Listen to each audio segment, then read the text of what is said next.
atsisėsti, peržiūrėti, išanalizuoti kiekvieną sunkumą, kiekvieną problemą jūsų kelyje.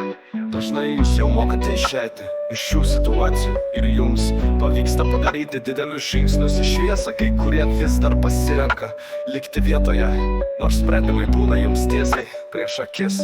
Tačiau jūs nenorite nieko atsisakyti, nieko keisti. Tačiau laikas baigėsi, permainų galimybės dingsta ir galbūt jūs prarasite šį laiką brangų evoliucijos momentą, nes jūs nenorite nieko paleisti. Jei jūs darote nors po mažą žingsnelį link šviesos, jūs jau kelyje, svarbu, kad jūs judate pirmyn, judate į šviesą, jūs išlaisvinate save daug ką palikdami ir paleisdami savo kelyje. Ir kiekvieną kartą, kai jūs kažką paleidžiate, jums pasidaro vis lengviau judėti pirmyn, kol jūs nešite kartu su savimi viską, ką jūs turite, kol nešite su savimi visas jungtis. Kelias darysis vis sunkesnis, tačiau kai tik jūs pradėsite tai paleisti, jūs pajausite lengvumą. Tai priklauso nuo jūsų pasirinkimų, santykių, žmonių, materialinių dalykų.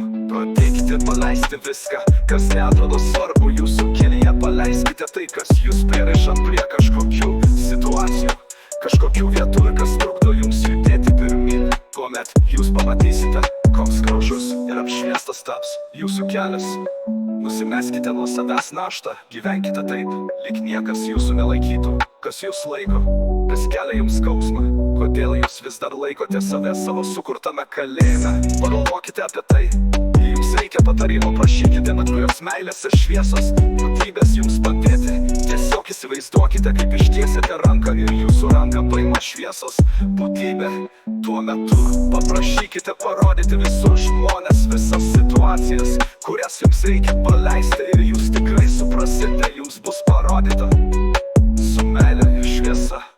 Jau jūsų ranka.